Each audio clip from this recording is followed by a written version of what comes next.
bienvenue dans cette première entrevue de ma nouvelle série D'une mère à l'autre. Et on commence l'année avec notre première invitée. Donc j'ai le plaisir de vous présenter et d'accueillir aujourd'hui Céline Fournier de Rythme Intérieur. Bonjour Céline, Bonjour Anne, comment vas-tu aujourd'hui? super bien. Super bien? Je Bon, suis heureuse d'être parfait. là. Comment? Je suis très heureuse d'être là avec toi. Ouais. Merci de m'avoir invitée. Ah, moi aussi, je suis contente qu'on commence avec toi. J'ai un petit peu le petit stress de la première entrevue, mais ça va bien aller. Ah oui, on est entre Alors, amis. juste avant qu'on se rencontre, donc je relisais en fait le chapitre de La mère de clan que je t'ai assigné. Donc, j'ai déjà montré un peu le livre, mais bon, voilà. Donc, c'est ça, le 13 mères de clan avec lesquelles j'ai cheminé toute l'année dernière. Et donc, la première mère de clan de janvier, c'est celle qui parle à ses relations. Et c'est, enfin moi, ce que j'en ai retenu, parce qu'elles ont toutes quand même plusieurs facettes, c'est la gardienne du rythme. Et, Hmm. et donc, c'est ça, j'ai tout de suite pensé à toi. Et donc, je Justement, voulais savoir, je voulais savoir en fait si ça te parle, si tu te reconnais là-dedans. Toi, je pense que tu les connais, les 13 mères je ne famille. les ai pas. Bah, c'est sûr que c'est quelque chose. Voilà, j'en ai entendu parler par des amis de ce livre, mais je me suis jamais plongée dedans. Ok. Mais évidemment que je pense que c'est en relation avec ce que je vis et ce que je ressens. Et sans l'avoir lu, je pense que je suis certainement très en phase avec ce livre, sans aucun doute. Ouais. Ouais, ouais, alors quand je le relisais, là, ça parle beaucoup de l'importance en fait des rythmes, de tout, hein, au niveau de tous les êtres de la nature et bien sûr les nôtres aussi. Euh, et puis c'est drôle parce que quand je t'ai choisi, j'avais pas tout de suite réalisé que en fait ton entreprise s'appelle Rythme Intérieur, mais c'est plus en fait dans ta personne puis dans comment on s'est rencontrés, dans ce qu'on a vécu ensemble que en fait que ça m'est venu quoi. Je me suis dit bah oui ça c'est Céline. Euh, donc ben on peut peut-être commencer par peut-être évoquer comment on s'est rencontrés, que tu te présentes un petit peu avant de rentrer plus dans le vif du sujet. Ouais. Veux-tu commencer? Veux-tu que j'y aille?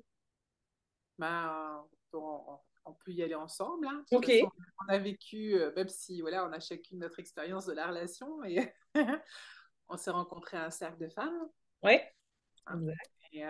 Et puis, ben, moi, j'étais très. Bah, tu étais enceinte, Oui. c'était la Oui. deuxième. De ma deuxième. Et donc, moi, ça a été pour moi une attirance d'aller vers toi. Oui, je me rappelle, tu cherchais des femmes enceintes. Oui. Puis je te trouvais tellement pétillante, tellement dans la joie, donc c'était un vrai rayon de soleil. Donc pour moi, ça a été une évidence de venir vers toi. Mhm. C'était un bonbon pour moi. Et puis bah, c'est vrai qu'à ce moment-là, j'avais créé aussi, entre autres, je crée des bracelets initiatiques Oui, oui, que je porte fidèlement, voilà. qui suivent les rythmes de Mhm. différentes manières en fonction de ce que vit la femme, hein. Ça peut Mhm. être pendant sa période cyclique, ça peut être pendant sa période ménopausée ou pendant cette période effectivement de la maternité. Mhm. Et donc j'avais le dernier né des bracelets, c'était effectivement le bracelet maternité. Et tu as été la première à adopter Oui, je me souviens. l'initiative. Donc pour moi, c'était c'est toujours, voilà, ça fait toujours un baume au cœur de dire, bon, bah, je crée quelque chose, puis ça a une valeur pour quelqu'un, ça va Ça apporter quelque rejoint chose. quelqu'un, ouais. Mhm. Et Mhm. parce que voilà, on peut créer toutes sortes d'affaires, mais après, c'est est-ce que ça va rejoindre, est-ce que ça va soutenir quelqu'un Mhm. dans ce qu'elle vit. Euh, Mhm. c'est ça aussi que pour moi, c'était ah, oui, ce bracelet-là a sa raison d'être. Puis, Mhm. Ouais. Ouais. ça Et m'a puis je me bien. rappelle, on a fait un petit rituel au bord de l'eau.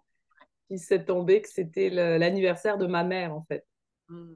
3 octobre, j'avais vraiment aimé la synchronicité. Je me dis, ah. Ouais, c'est vrai que la magie de ces bracelets, moi j'en suis toujours émerveillée. Cette idée, en fait, c'est une amie en fait qui m'a proposé de concevoir le bracelet maternité. C'était pas du tout prévu à la base, puisque Mhm. moi c'est pas du tout. la phase de la vie de la femme que j'accompagne, moi, dans mes Mhm. accompagnements. Donc, c'était pas forcément un bracelet que j'avais eu l'idée de concevoir moi-même. Et puis, Mhm. quand cette amie-là m'a dit ça, je me suis dit, oh, comment je vais faire ça? Puis, je me suis laissée vraiment porter un soir de pleine lune. Je me suis levée, puis le bracelet s'est fait tout seul sans que je cherche à comprendre Mhm. comment voilà, il s'était fait. Ouais. Euh, mais ce que aujourd'hui, comment moi je le vis, c'est oui, ça accompagne la phase de la maternité bébé, mais il accompagne aussi toutes les phases de maternité de soi, de maternité de projet, parce qu'on n'est pas que des mamans de bébés, on Mhm. est des mamans de projet, on est Mhm. et aussi on est en perpétuel développement de soi, et donc c'est aussi une maternité de soi, aussi de développer des fois des qualités qui nous challengent un petit peu. Puis ce bracelet-là, il accompagne aussi ça. Donc pour moi, vraiment un bracelet magique parce que ça nous laisse le temps, puisqu'il nous accompagne pendant voilà, 9 lunes, Mhm. ça nous laisse le temps de maturer une intention qu'on a posée et puis bah, de voir au fur et à mesure de ces 9 lunes l'évolution, hein, Oui. ce qui s'est passé autant quand c'est un bébé que quand c'est un projet. Quoi. Et je trouve ça intéressant ce que tu dis parce que moi, le mien s'est brisé, pas quand j'ai accouché. Je pense que ça, je pense que c'était au bout de 2 ans ou 2 ans et demi, mais c'était vraiment un moment symbolique où en fait j'avais aussi accouché de la mère que j'étais, de la nouvelle femme que la maternité avait créée en moi en fait. Et je me rappelle, j'étais dans le bureau d'une thérapeute qui va aussi faire partie de la série. Euh, J'étais en train de lui raconter tout ce que j'avais vécu, les transformations, les prises de conscience, et pff, le bracelet s'est brisé. Je me rappelle, tu m'avais dit, quand on n'aura plus besoin, que le cycle sera achevé, il va se briser. Je me suis dit, waouh, c'est magique. Moi, ça me surprend à chaque fois quand j'ai les retours des femmes qui me disent, voilà, il s'est brisé et il s'est passé ça à ce moment-là dans Mhm. ma vie. Je me fais, ah, waouh, mais bon, moi, je le vis aussi dans mes propres cheminements, mais de Ouais. le voir que ça fonctionne aussi avec les autres, bah, Mhm. et à chaque fois, c'est fantastique, quoi. Ouais, tout à fait. Alors Ça justement, marque. puisque tu... Oh, pardon. Non, je t'en prie. Ok. Puisque tu nous parlais de maternité, au sens, où toi tu l'entends au sens large, euh, j'ai envie d'en finir avec ma prochaine question, qui est quelle est l'influence de ou l'importance en fait de la maternité dans ton parcours, mais donc au sens où tu l'entends, mais aussi au sens physiologique, puisque tu es maman, toi aussi. Ouais. Donc, si tu pouvais nous parler un petit peu de ça. Ben oui, j'ai une grande fille qui va avoir 18 ans le mois prochain. Ouh!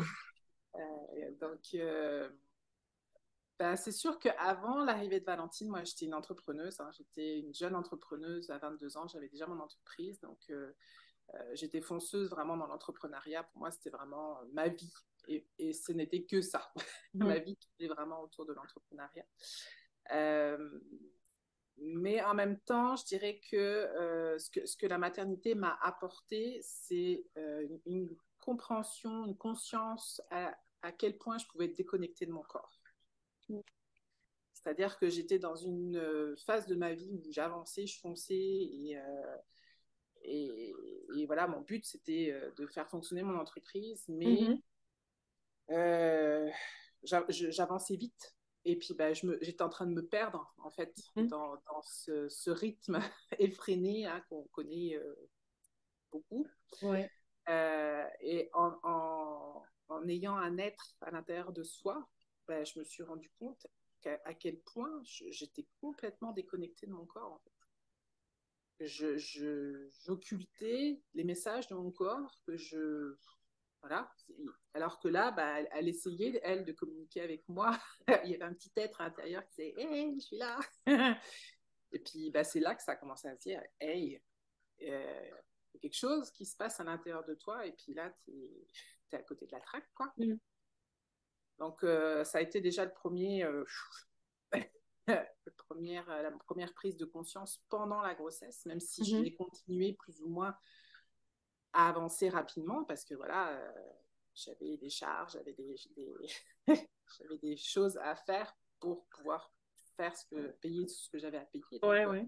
j'étais pris dans un engrenage où j'avais de la difficulté, moi, à ralentir. Quoi. Même si là, je prenais conscience, Je me disais, ouais, mais comment je fais pour ralentir ce rythme que j'avais mis en place avec des employés, avec une structure. Et pourtant, c'était une grossesse désirée ou impromptue? Alors, pour tout avouer, c'est sûr que c'était pas, j'avais pas une envie primordiale d'avoir un enfant. C'est sûr que ça s'est posé là, on en a réfléchi vraiment peu de temps avec mon mari. Mhm, Et puis, bah, je suis tombée enceinte quasiment le mois d'après. Donc, j'ai même pas eu le temps de réfléchir, de me dire, ah bah oui, ça serait bien d'avoir un enfant dans ma vie. Je me suis dit, ah bah oui, peut-être quoi. Puis hop, elle est arrivée.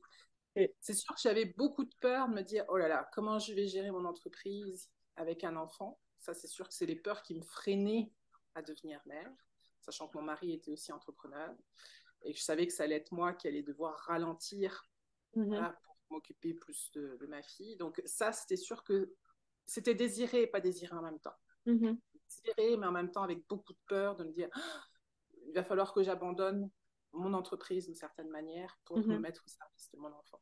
mhm. Donc c'était ça qui faisait que ça freinait un peu. Mais ça a ouvert tellement d'autres portes que aucun regret. Hein. Et ça t'a pas donné envie de recommencer? Non, parce que c'était déjà pour moi beaucoup à mettre en œuvre pour être présente pour elle et quand même continuer à faire mon entreprise. Et puis, bah, Mhm, comme mon mari n'était pas forcément présent autant que je l'aurais voulu, donc je pense que j'aurais été en burn-out si j'en avais eu un mhm, deuxième. mhm, Ça, j'aurais pas pu gérer. Puis je suis quand même très intense, moi, dans l'amour que je donne. Donc ça veut dire que j'aurais pas divisé mon temps, c'est que j'aurais multiplié pour mhm, donner autant voilà, à l'une qu'à l'autre. Et j'aurais été mal, je pense, dans cette situation-là, de pouvoir donner autant que j'ai pu donner à Valentine, d'en donner autant à un deuxième. ah Bon, non, après, ouais. peut-être que hein, j'aurais réussi, hein, il y a plein de femmes qui le font, hein, Mhm, mais je pense que j'aurais saturé. mhm, mhm. Voilà. Sans le savoir, parce que je ne l'ai pas vécu, mais Ouais. je Ouais. pense Bah, que tu t'es écouté, puis... ouais, je me suis Mhm, écoutée là-dessus. mhm. Mm. Et ce serait quoi ton plus grand défi ou ta plus grande frustration en fait en tant que mère? Maintenant que ça fait Ah, 18 ans ça, que tu vis cela, ouais. Bah, quel qu'il y en a beaucoup. ma plus grande frustration, c'est ça, c'est que j'ai dû mettre entre parenthèses quand même mon entreprise. Ouais. Euh, mais ça a ouvert tellement d'autres portes.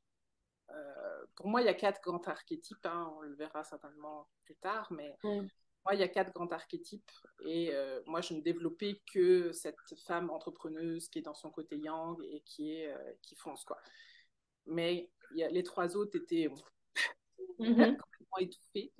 Donc bah là, forcément, ça a révélé l'archétype de la mère. Et puis un petit peu plus tard, ça a révélé l'archétype de la femme passionnée puis de la femme sagesse. Donc Mhm. c'est en, en demandant de réduire toute cette énergie que je mettais au service de la femme entrepreneuse a permis d'ouvrir la place à d'autres aspects de moi-même. En fait. Mhm. C'est pur cadeau. Hein. Ouais. Mm. Ouais. Mm. Ok. Donc, c'est comme ça que tu as dépassé, en fait, Ouais. ce défi, c'est en ouvrant et en laissant la place Ouais. aux autres facettes, mettons, Bah, de... oui, ça s'est fait naturellement. Maintenant, avec le recul, c'est sûr que quand j'étais dedans, je ne me rendais pas bien compte de ce qui était Ouais. en train de se passer, hein, mais avec le recul, puis avec aussi tout mon cursus professionnel aussi, j'ai été me former aussi à des formations qui ont permis de mettre en lumière ça, ce que je suis en train de t'expliquer. Mhm. Mhm. Et c'est aussi, mais avec le recul, je me dis ça s'est fait naturellement.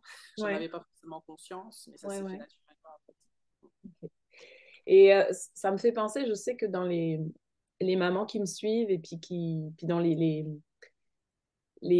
interrogations, les frustrations qui reviennent souvent, il y a, puis souvent chez des mamans comme assez jeunes ou en début de carrière, ou mettons dans leur pic, le pic de leur carrière, il y a oui, ce sentiment de devoir se sacrifier, mettre sa vie sur pause pour s'occuper d'un enfant.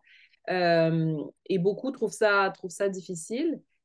Qu'est-ce que tu qu'est-ce que tu leur dirais? Qu'est-ce que toi, tu as retenu de maintenant avec le recul, justement, avec toutes les outils que tu as trouvés en chemin? Bah, de se faire aider par d'autres femmes. Mhm, Parce que moi, je me suis sentie vraiment seule dans cet espace-là. ok. À l'époque, il n'y avait pas... euh, c'est comme si c'était pas possible, en fait. C'était soit on était entrepreneuse, soit on était une Mm, maman. Mais il n'y avait pas mhm, encore les deux qui pouvaient coexister et puis trouver son épanouissement dans les deux. Et moi, je trouve que j'ai bataillé beaucoup à cette époque-là. Il n'y avait pas de collectif, de choses, mhm. de cercle avec Oui, d'autres femmes où on pouvait échanger. Déjà, des femmes entrepreneuses, bah, ça a commencé, mais c'était pas encore comme c'était c'est nouveau. aujourd'hui. Mhm, Et ouais, j'ai eu vraiment ce sentiment de solitude, me dire c'est dur de gérer les deux et toute seule. Alors mhm, que quand on est à plusieurs, à réfléchir et à trouver des solutions qui peuvent nous mhm. soutenir dans notre démarche, ben, ça change tout. Hein. Ouais. Ouais, puis c'est vrai que c'est de plus en plus fréquent. Il y a de plus en plus aussi de mamans entrepreneurs. Là, moi, je regardais, rien qu'au Québec, il y a 2 réseaux Ouais, de mamans entrepreneurs. Et souvent, je trouve qu'il y a des parallèles intéressants en fait entre ce que la maternité nous fait vivre et ce que l'entrepreneuriat nous fait vivre. bien sûr. Ouais. Complètement. Donc ça revient à ta définition initiale de la maternité, en fait, que on met au monde quelqu'un ou quelque chose. Et Ça n'en fait pas de nous enfin, on n'est pas moins mère, même si on n'a mhm, pas d'enfant. C'est-à-dire mhm. que mettre au monde une entreprise, c'est voilà, c'est un autre enfant, c'est une autre Ouais, forme, mais ouais. Qui c'est un demande les enfant. mêmes sacrifices, qui fait passer Ouais. par les mêmes peurs, ouais, effectivement. Effectivement. Est-ce que tu voudrais nous revenir un petit peu sur les archétypes du féminin, parce que je pense que tout le monde ne les connaît pas nécessairement. Bah, il y a la femme qui est, moi je l'appelle l'audacieuse. Donc Mhm, c'est cette femme justement entrepreneuse qui a peur de rien, qui avance, qui se met des défis, des challenges et qui est plus dans ce côté yang, on va dire, dans cette phase de vie. Donc moi je les associe beaucoup au rythme aussi de la Terre, au rythme de la Lune. Donc mhm, là on est dans une énergie de printemps. Hein. Au printemps la sève elle remonte. Donc là on est pleine d'énergie comme quand on vient de passer la nouvelle lune, bah, la mhm, lune elle est en pente, donc la lune nous soutient aussi de son énergie. Ensuite, on a l'archétype de la mer. Donc là, on va être dans notre phase d'ovulation. Hein. Là, on a envie d'être dans le relationnel mhm, avec, pour s'accoupler, mais on est aussi dans le relationnel. On a envie aussi de s'entourer de personnes autour de soi. Donc c'est ce qui nous nourrit vraiment dans cette phase-là. Donc là, ça correspond à la phase de l'été. Là, on s'approche de la pleine lune, de l'énergie de la pleine lune. Et ensuite, on a la femme, on peut l'appeler la femme enchanteresse. Donc là, on est dans cette pleine puissance de femme. Là, on est dans notre plein épanouissement personnel. mhm, Dans l'énergie, on est au niveau de l'automne. Et là, on a dépassé la pleine lune, donc la lune redescend. Donc là, on est dans une période où on est dans un chaos intérieur parce qu'il y a des choses qu'on ne veut plus et puis il y a des choses qu'on veut véritablement mettre en place dans sa vie. Et on est dans une phase d'intuitivité et de créativité, beaucoup dans cette phase-là. mhm, Et puis, on arrive dans la phase sagesse. Donc là, on est plus dans notre intériorité, dans notre être spirituel. Et donc là, ça correspond à l'énergie de l'hiver. Et puis, on descend, on glisse vraiment vers la lune noire. mhm, Donc, il y a toujours des parallèles entre ce qui se vit dans notre cycle, ce qui se vit au niveau du cycle de la lune, ce qui se vit au niveau des cycles des saisons. Et puis aussi au niveau de nos cycles de femmes. Tout mhm. est interrelié, c'est-à-dire il y a la phase de la jeune fille dans notre première partie de vie, la période où on peut devenir mère en tout cas. Après, il y a la phase de la préménopause et de la ménopause. Donc ces 4 phases reviennent de différentes manières, en fait, sous Mhm. différentes formes, mais c'est exactement les mêmes énergies euh, qui se jouent à l'intérieur. Puis c'est intéressant ce parallèle avec tous les rythmes du plus petit au plus grand, en fait, parce qu'en ce moment, tu l'as rappelé, on est en hiver, donc on est juste avant la nouvelle lune au moment où on enregistre cette entrevue, on est le 8 janvier. Euh, et je sais que moi, en fait, depuis que je suis rentrée, là, je suis vraiment dans une phase tu sais, d'habitude, la janvier, ok, nouvelle année, on y va, les projets, et puis je suis pas du tout là-dedans. Et ce qui me rassure, c'est que j'ai lu plusieurs infolettes d'autres entrepreneurs dans le bien-être et sont dans la même énergie de non, j'ai encore besoin de me déposer, de me reposer, je suis pas encore prête à partir sur mes nouveaux projets. Puis je sais que moi, en ce moment, je me sens beaucoup comme ça. Et en même temps, dans mon cycle, moi, j'arrive, je viens d'avoir l'ovulation, en fait, j'arrive à la période, donc plus de l'automne. Donc, c'est comment tu expliques, en fait, mais quand les cycles se superposent, en fait, qu'est-ce qui nous guide, qu'est-ce qui est peut-être prépondérant, comment jongler avec tout ça? Bah, c'est sûr qu'au niveau de notre corps, parce que moi, pour moi, c'est toujours ce qui est important, c'est de se reconnecter à son corps. Moi, j'étais tellement déconnectée de mon corps, donc c'est sûr que moi, la maternité m'a amenée à me reconnecter à mon Mhm, corps et me reconnecter à ces sagesses-là, ces rythmes-là, t'oblige à revenir à ce qui se passe à l'intérieur de ton ventre. Donc, la priorité, c'est ce qui se passe dans ton corps. Donc, bah, quand on est cyclique, quand on a notre cycle menstruel, la priorité de nos énergies, c'est ce qui se passe à l'intérieur de notre corps. mhm, Ça, c'est le premier éclairage de comment je me sens dans mon corps. mhm, Après, il y a les impacts extérieurs.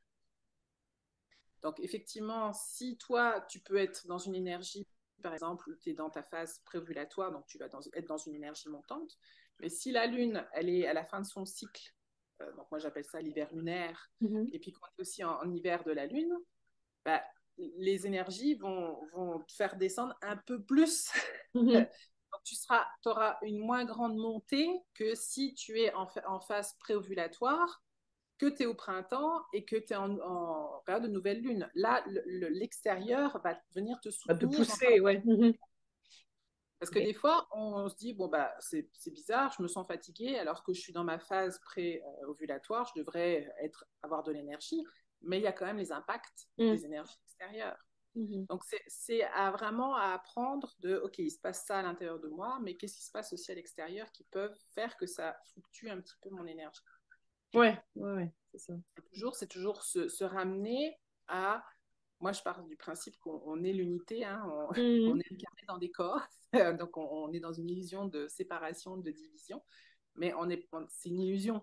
On n'est pas séparé de ce qui se passe autour de nous, donc Mhm. ce qui se passe à l'extérieur a des impacts. Ce qui se passe à l'intérieur, ce qui se passe à l'intérieur de nous a des impacts aussi à l'extérieur. Ça Mhm. se joue dans les deux sens. Mhm. Et c'est Donc c'est exactement le message de cette mère de clan, hein. C'est vraiment ça, on est un tout et un on est un relationnel, problème. mais c'est ça, Mhm. c'est qu'on est tous interconnectés et ça fait jouer à l'intérieur de nous. Euh, Moi, je suis hypersensible, donc par exemple, quand je suis dans une pièce, je vais ressentir tout ce que les personnes ressentent. Je pourrais pas dire individuellement, toi tu ressens ça, toi tu ressens ça, toi tu ressens ça, Mhm. c'est personne, mais je vais capter en me disant, ah, ici, là, il se passe de quoi. Mhm.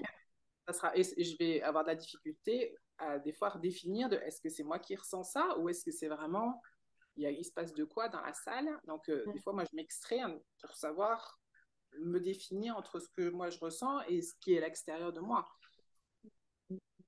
C'est euh, c'est pour ça que c'est toujours important de dire oui, l'extérieur a toujours un effet sur soi, mais où est-ce que ça s'arrête? Oui, c'est ça, d'être quand même resté connecté à soi et Ça fait partie des enseignements aussi que je donne, c'est l'ancrage. Pour moi, ça fait partie Mhm. aussi de la sécurité de on vient à soi, on se recentre, qu'est-ce qui se passe à l'intérieur de moi, qu'est-ce qui se joue à l'intérieur de moi, qu'est-ce qui joue à l'extérieur qui donne des impacts aussi à l'intérieur de moi. Mhm. Mhm. Mhm. Est-ce que tu dirais que ce jeu de rythme, en fait, est encore plus important quand on est mère, peut-être? Ou est-ce que pour toi, c'est pareil pour toutes les femmes? Moi, je pense que c'est un enseignement qu'on devrait donner à nos enfants dès le plus jeune âge, et puis Ouais. pas que les filles, hein. Mhm.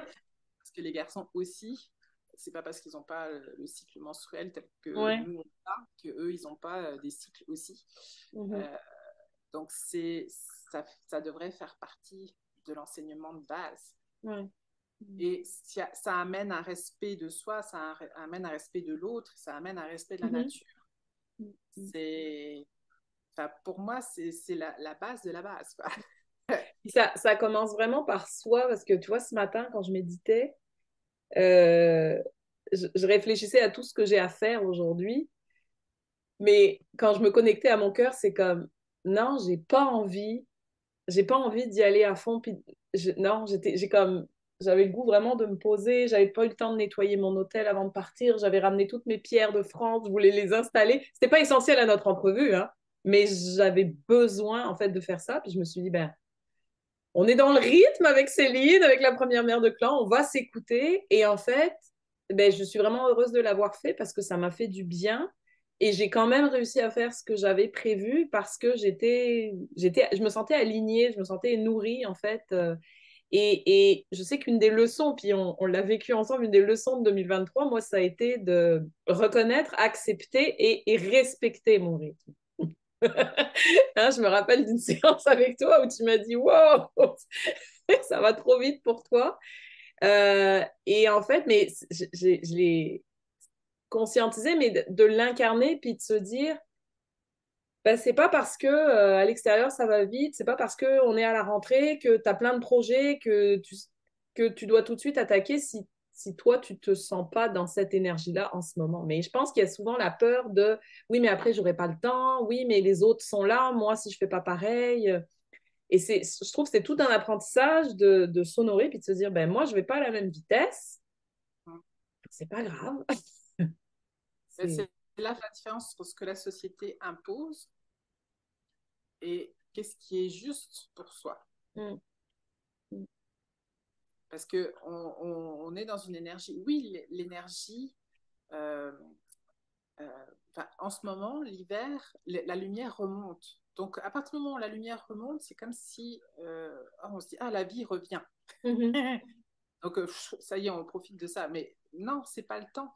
Oui, la lumière arrive pour mettre de l'éclairage sur ce qu'on va avoir à préparer mm, après. Mais si tu loupes cette étape-là, ta lancée, elle va pas être propulsante mm, parce que tu auras tellement été en activité pendant cette phase-là où tu dois être dans l'observation, tu dois être dans la réflexion, que quand ça va être le temps de te mettre en action, tu vas être épuisé.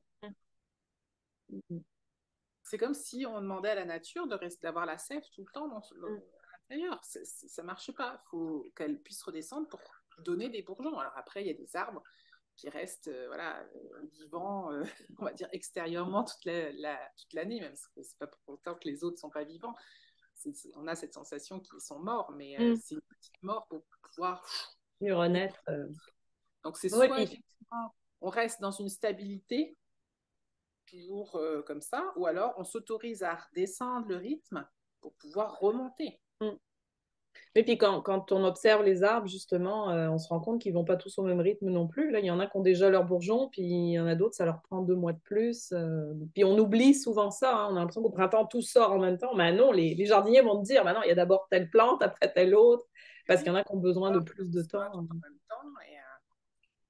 Mm. Ouais. Mais moi ce que j'ai vu aussi, parce que bon, dans ma vie d'avant, j'étais esthéticienne, donc j'avais vraiment les confidences de beaucoup de femmes, Mhm.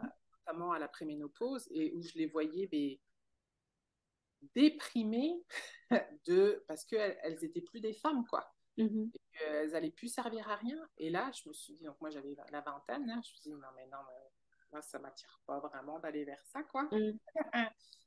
Je pense qu'il y a autre chose qui nous attend que juste dire, ben, on n'est plus bon à rien. Puis quand même, heureusement, dans l'eau, y avait des femmes qui étaient épanouies, qui faisaient des activités qu'elles aimaient. Donc là, je dis, ça, c'est ça le chemin. Mhm. Parce que aussi, quand tu respectes tes rythmes et que il y a quelque chose qui t'anime à l'intérieur de toi, Mm. tu vieillis pas de la même manière. C'est ça qui est important aussi dans les rythmes. C'est parce qu'on est toujours à se dire, ah ben on vieillit, c'est normal d'avoir des douleurs, c'est normal ceci, c'est normal. Mais non, il y a des gens qui vieillissent sans douleur, il y a des gens qui vieillissent en s'épanouissant. c'est pas une fin en soi que de dire, bah, à partir d'un certain âge, on est bonne à mettre au but, quoi. Mhm. Donc là, pour moi, dans ce que j'ai conscientisé, c'est, mais on est tout le temps en ressourcement. Mhm. Parce que si tu restes de manière linéaire, c'est-à-dire que si tu fais quelque chose, voilà, toujours au même rythme, quand tu es jeune, tu vas donner à fond. Mhm. Là, tu as un bon niveau. Puis au fur et à mesure du temps, si tu ne te régénères pas correctement, bah, ton niveau, il va baisser graduellement. Mhm. Alors que là, comme c'est cyclique, bah, il y a des moments où tu vas être à fond, puis il y a des moments où ça va descendre, puis hop, des moments où ça va remonter. Et en fait, toute ta vie, ça va être comme ça. Il va y avoir des hauts et des bas parce que tu vas te laisser le temps de te ressourcer pour pouvoir remonter. Mhm. Donc, le vieillissement, il ne se fait pas de la même manière, Mhm. puisqu'on est tout le temps en régénération. Ouais, c'est une spirale en fait. C'est pas du surplace là, ça Et évolue. c'est ça.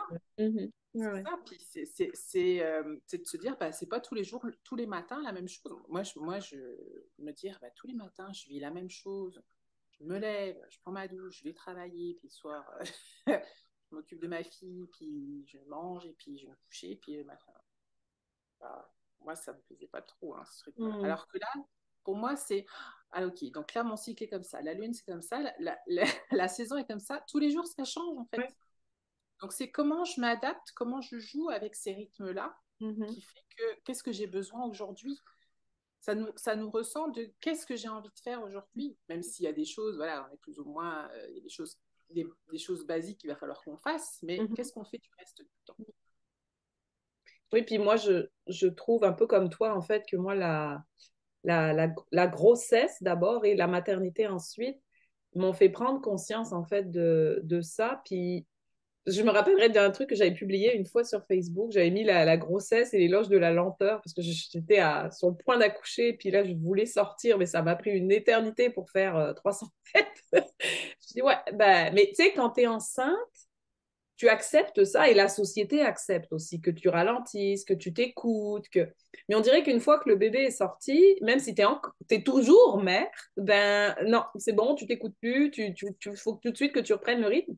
Alors que quand tu regardes les sociétés plus traditionnelles, comme je sais qu'en Inde, par exemple, les femmes, d'abord, elles ont 40 jours de repos complet pour se remettre de l'accouchement, 40 jours où elles s'occupent juste du bébé, mais c'est les autres qui s'occupent d'elles. Puis, ça prend en général, je crois, entre 1 ou 2 ans. Puis quelqu'un m'a dit, même dans nos sociétés modernes, ça prendrait 3 ans, se remettre complètement, en fait, que le corps et l'esprit se remettent complètement de toute cette transformation qu'il vient de vivre. Et le fait de prendre le temps de conscientiser ce passage, puis de le vivre pleinement, ça régénère les batteries. Alors que si on se lance tout de suite dans la vie qu'on avait avant, comme si rien n'avait changé, on finit par s'épuiser. Puis moi, j'ai le sentiment qu'il y a beaucoup d'épuisement parental qui vient de ça aussi, en fait. Du fait qu'on enchaîne, puis bon, bah, il y en a qui enchaînent les bébés, les grossesses, mais qui continuent aussi à retourner au travail parce que, comme ce qu'on disait au début, elles ont peur que bah, ça affecte leur carrière, leur entreprise. Alors que si on prenait vraiment le temps de se ressourcer, ça irait mieux, en fait. Oui, ouais.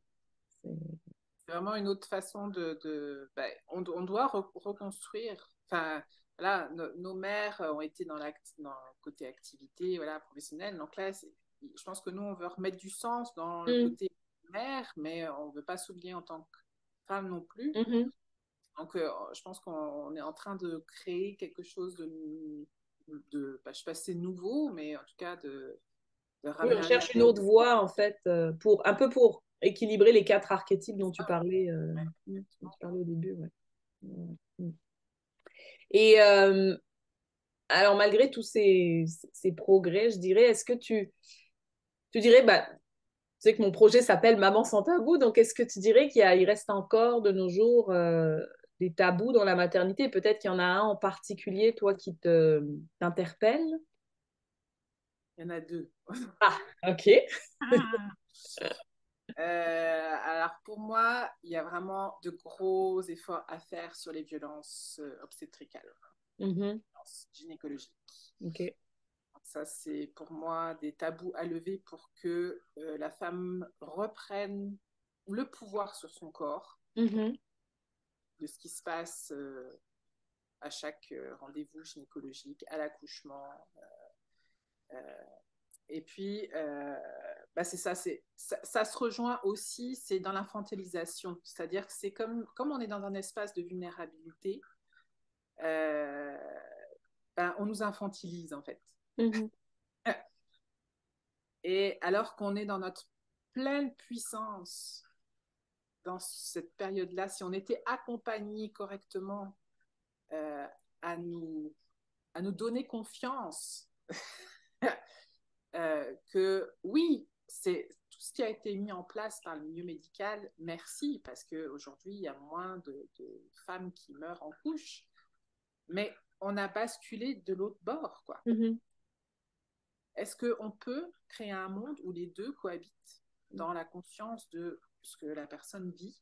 Et puis, si jamais il y a besoin, ben, le milieu médical est là pour pallier, mais Mhm. pas le milieu médical qui prend toute la place. Mhm. Ça, pour moi, ça marche pas. C'est dans tous les domaines comme ça, en fait. C'est pas que dans le milieu de la maternité, hein. C'est redonner. La femme, elle est dans sa période de vie où elle va au seuil de la mort pour donner la vie. Qui peut faire ça? Mhm. Elle risque la mort pour donner la vie. C'est une chamane en puissance. Mhm. Toutes les femmes qui accouchent sont des chamanes en puissance. Elles ne le savent pas. Mais si elles avaient conscience de ça, mais ça changerait tout. Au moment que j'accouche, mais c'est moi qui décide, quoi. On travaille avec l'équipe, évidemment, parce qu'il y a des choses que je ne peux pas contrôler, mais pas nous infantiliser et puis faire comme si nous, on avait juste à pousser et puis c'est ça à faire, quoi. Non. Mhm. Ouais, je suis 100% d'accord avec toi. Moi, c'est ça que j'ai vécu, en fait. Je me suis sentie tellement puissante quand j'ai accouché et je me rends compte que depuis, je remets énormément en question le système médical, l'autorité sous toutes ses formes, les experts. Et j'ai lu beaucoup de choses en plus avant d'accoucher justement sur les violences obstétricales, puis toute la conception de la médecine autour de l'accouchement. Et je suis vraiment d'accord avec toi, mais je pense qu'il y a... on, en fait, je pense qu'on n'a pas conscience du degré d'emprise des médecins sur l'accouchement. Tu sais, discuter avec une femme qui travaille au mouvement sur l'autonomie dans l'enfantement, puis elle dit, quand j'entends des femmes qui disent que leur accouchement à l'hôpital, ça s'est bien passé, elle dit, moi, ça peut pas bien se passer. Enfin, tant mieux si la femme l'a bien vécu, mais elle dit, il y a toujours quelque chose qui n'est pas respecté, qui n'est pas naturel, une intervention de pro. Et elle dit, moi, ça me fâche au plus haut point parce qu'on a tout en nous pour y arriver sans l'aide. Alors oui, une chance qu'il y a la médecine quand il y a des bébés qui sont mal placés ou des cas graves. Ou bon, moi, j'ai une amie qui a accouché à 30 ou 36 semaines d'un prématuré. Donc, il y a des années de ça. Soit elle, soit le bébé serait mort. Mais effectivement, on est passé d'un extrême à l'autre, comme tu dis. Oui. Tout à fait. C'est trop médicalisé, puis Mm. ça, bon, voilà, on pourra en parler parce que ça pourrait partir sur d'autres sujets voilà, de la domination sur la femme, hein, mais Mhm. Ouais, ouais. Mm.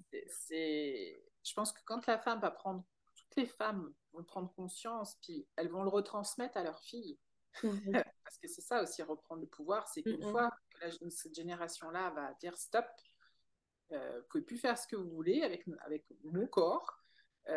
Et moi, je suis avec Valentine, je veux dire, ça fait partie des messages que je martèle, quoi. C'est Mhm. ton corps, personne ne peut en Toi faire qui qui décides, que ce oui. soit. J'ai un milieu médical, dois avoir ton mot à dire à chaque étape, quoi. Mhm. C'est pas en cas de, voilà, à moins qu'elle perde conscience et qu'elle puisse plus avoir son mot à dire et qu'il y ait une Ouais. urgence. Sinon, c'est parce que ça met tellement d'années après à guérir mentalement et au niveau du corps. Mhm. Ces gens-là devraient vraiment prendre conscience parce que des fois, c'est pas forcément qu'ils le font par mauvaise intention, mais ils n'imaginent pas tous les dégâts que ça amène derrière et Mhm. le temps qu'il faut pour guérir de ça. Donc, Est-ce que C'est c'est vraiment... quelque chose que tu as vécu? Mhm. Ok, c'est pour ça que ça fait autant. Ok. On n'en avait pas parlé. Je pense qu'on peut parler et on peut accompagner que ce qu'on a vécu, mais Mm, moi-même, en accompagnant les femmes euh, à la clinique, je me rends compte à quel point le nombre est important, mm, c'est-à-dire à différents degrés, mais c'est quand même des choses qui reviennent souvent. mhm. Ouais, puis ben, c'est bien quand même que les femmes que tu accompagnes en aient conscience parce que tu sais, si je regarde autour de moi, de toutes mes amies, je pense qu'on est deux à avoir accouché en maison de naissance, toutes les autres à l'hôpital, puis se sont même pas posé la question en fait. Et bon, bah, il y en a qui ont vécu des choses. Moi, à chaque fois, je me dis, oh, mon Dieu, les pauvres, mais alors après, je me dis, bon, peut-être elles sont déconnectées de leur corps et donc elles sentent pas les effets, et que ça va peut-être les rattraper des années plus tard. Mais oui, c'est vrai que c'est délicat. Ben, moi, ce que je te dis, moi, pour moi, la maternité, c'est ça que ça a amené. C'est Mm, que j'étais déconnectée de mon corps et puis je pense que, je pense que j'ai pris conscience de ce que mon corps avait créé le jour où on m'a mis dans les bras ma fille, quoi. Je pense qu'avant, je n'étais même pas consciente que... Enfin, oui, je le savais, ouais, ouais. intellectuellement, mais c'est comme si je me disais, oh, je fais ça à l'intérieur de moi. J'étais tellement dans ma vie de travailler, moi gynéco disait, il faut s'arrêter, je dis non, non, je ne peux pas m'arrêter, et puis même, j'ai repris le travail 15 jours après l'accouchement, parce que voilà, j'avais pas le temps, quoi. Il fallait que... C'est pas que j'avais pas le choix, c'est que c'est ce que je m'étais mis à Mm. l'époque sur le dos, et puis bah, il fallait que j'assume ce que j'avais mis en place, quoi. Donc c'est sûr qu'avec le recul, j'en aurais eu un deuxième, je pense que j'aurais fait les choses différemment. Oui, parce que je me rappelle quand on s'était rencontrés, tu m'avais dit que tu avais eu l'impression de pas vraiment vivre en conscience en fait ta grossesse et Rien du tout. Non, non, non.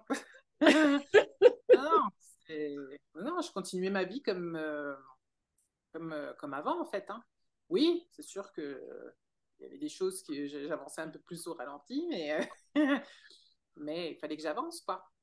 Puis je concevais pas. Je pense que l'électrochoc, c'est quand j'ai mis Valentine à la crèche où la directrice m'a dit ah ben, vous allez voir, la vie va changer, quoi. Je me dis non, non, bah non, pourquoi la vie changerait? Ah non, c'est après. Donc ça, c'était au moment de l'inscription. Valentine était encore ouais. dans mon... Et puis, donc, tu vois, tellement, je voyais pas de quoi elle parlait, quoi. Hein. Mm. Pourquoi ça changerait? Mais effectivement, le jour où on me l'a mis dans les bras, là, c'est tout un monde qui s'est ouvert. Et je disais, bah non, ça, la priorité, c'est le petit enfant qui est là, là. Voilà, j'ai eu grand. Même si, voilà, ça a été un challenge de lâcher le côté entrepreneuriat, pour moi, ça a été un plein épanouissement de m'occuper d'elle et me réaliser, parce que voilà, c'était un vrai bonheur, puis je me suis réalisée aussi à travers elle, d'une certaine Mhm. manière. Donc, aujourd'hui, elle commence à battre de ses ailes, puis moi, ça y est, je peux aussi rebattre de mes De ailes. nouveau, Je ouais. me relance aussi plus pleinement dans l'entreprise maintenant aussi. Alors justement, ben, parle-nous un peu on a parlé un petit peu, tu as parlé des bracelets, tu as mentionné la clinique. Donc, qu'est-ce que c'est aujourd'hui ton entreprise et comment tu accompagnes les femmes? Je suis massothérapeute, donc j'accompagne par le massage. Donc ce sont des massages où j'associe le massage, l'énergétique, mais aussi tout l'aspect émotionnel. Alors, je fais vraiment un travail holistique. C'est pas simplement sur le muscle que je vais agir, c'est qu'est-ce qui fait que le muscle est devenu tendu, ou est-ce qu'il y a une douleur, ou qu'est-ce qui a, c'est quoi le démarrage source en fait du fait qu'on en est arrivé là. Donc il y a vraiment un gros travail qui se fait aussi sur le plan émotionnel. Et puis, j'anime aussi des ateliers de longo. Donc, le longo, c'est de la danse d'ancrage, c'est des danses initiatiques qui nous amènent à une meilleure connaissance de soi, qui sont originaires d'Afrique, du Congo. Et donc, en Afrique, on travaille beaucoup au niveau du bassin. Mhm.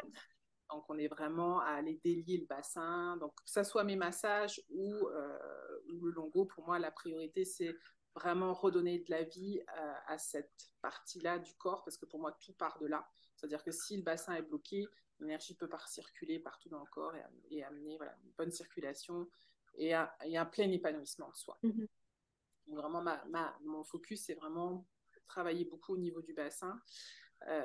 pour voilà, le rendre vivant, aller aussi apaiser tous les traumas qu'on a pu vivre autour de cette zone-là, que ce soit nous ou sur le plan aussi transgénérationnel, hein, parce qu'on porte aussi ce que nos ancêtres ont vécu. Et puis les bracelets accompagnent toujours aussi à revenir dans cette zone-là pour être dans la conscience de ce qui se passe dans notre ventre avec les rythmes. Et il y a beaucoup de mamans dans les femmes que tu accompagnes? Bah, j'ai des mamans, mais c'est moi la phase des femmes que j'accompagne le plus, c'est vraiment la phase d'après. C'est-à-dire que quand les enfants commencent à quitter doucement le nid et qu'elles commencent à de nouveau se prioriser. Ouais. J'en ai quelques-unes, hein, y compris toi. Comme moi. Mais c'est voilà, pour venir à moi, il y a une volonté de prendre soin de soi au-delà de dire je vais me faire un massage de détente. Les gens qui viennent à moi, c'est vraiment qu'ils ont envie de mettre en place un processus de reconnexion à leur corps et ça ne se fait pas juste en un massage. C'est vraiment un processus global qui est prise de conscience globale sur sa vie. Parce que pour moi, c'est une hygiène de vie sur du long terme. C'est pas juste dire occasionnellement, je vais faire quelque chose. Oui, ça peut être un petit démarrage puis qui mènera peut-être à un moment donné, mais j'ai rarement ce genre de personnes qui font ça de manière épisodique. Les personnes moi que je suis, c'est vraiment qu'elles ont une volonté de faire un travail sur elles-mêmes et qu'il y ait vraiment un switch qui se fasse aussi dans leur vie. Oui, pour l'avoir vécu, quand on le fait de façon trop ponctuelle, puis on finit par oublier, puis les bobos reviennent, puis ça prend encore plus de temps à guérir après, là. Mais c'est je dirais, c'est une discipline, une hygiène de vie, en fait, de se dire, c'est aussi important que, je sais pas moi, mon rendez-vous annuel chez le dentiste, là, mon corps en a besoin, ma tête en a besoin, ouais. Ouais, effectivement, mais ça demande, et c'est ça, c'est un défi pour les mamans, hein, surtout les plus jeunes, et c'est peut-être pour ça, effectivement, que tu n'en as pas tant que ça demande de se prioriser, parce qu'on a un peu trop tendance à mettre la priorité sur l'enfant, alors que si on se priorise, ben, ça va avoir des répercussions positives aussi. On voit les choses à l'envers, en fait. Je pense qu'on va perdre du temps, que voilà, c'est difficile de mettre ça à son horaire parce que on va peut-être passer moins de temps avec son enfant. Il y a toujours une petite culpabilité qui peut se placer en arrière, alors qu'au contraire, si la femme prend soin d'elle, se ressource, l'après va être que plus bénéfique. Ça sera encore mieux avec son enfant, avec son mari, avec les personnes qui l'entourent. Moi, je sais que quand je reviens d'une retraite d'un jour ou deux, à chaque fois, je suis comme remplie d'amour, puis je vais en donner encore plus. Alors oui, ils m'ont manqué pendant 2 jours, mais c'est aussi le fait que j'ai pris vraiment un moment pour moi. Je me suis rechargée complètement. Avec là, je peux en redonner. C'est ce qu'on dit au début, c'est que si on ne se recharge pas complètement, ben, on peut juste en donner un peu, mais si on en donne un peu plus que ce qui nous reste, ben, on finit par vider complètement la batterie. Et c'est plus long à recharger ensuite. Et le longo, pour moi, ça aide aussi à mettre ça au quotidien, c'est-à-dire c'est créer des bouffées d'oxygène régulières, c'est-à-dire moi, je me suis lancée dans cette pratique-là parce que j'ai un cerveau qui mouline beaucoup et la méditation assise ne me convenait pas. Donc, pour moi, c'est une méditation en mouvement qui fait que mon mental ne peut plus réfléchir à rien. Il a tellement de... Voilà, il faut coordonner les mains, les jambes, la tête, ce qui fait que le cerveau, il décroche, quoi. Donc, c'est essentiel de se créer des bulles d'oxygène comme ça, vraiment, si on peut, tous les jours, hein, c'est l'idéal. Mais vraiment hyper régulièrement. Peut-être que 5 minutes, hein. Pas l'obligation de faire 30 minutes tous les jours. Non, c'est ça, c'est selon ce qu'on arrive à faire. Ouais. Bah, écoute, merci beaucoup Céline, c'était super intéressant. Même si c'est des choses que moi je connais déjà, j'aime ça, t'entendre de nouveau les dire. Il y a toujours je trouve dans la répétition, il y a toujours quelque chose de nouveau à aller chercher. Donc je vais mettre sous la petite vidéo les liens pour te contacter s'il y a des femmes qui sont intéressées.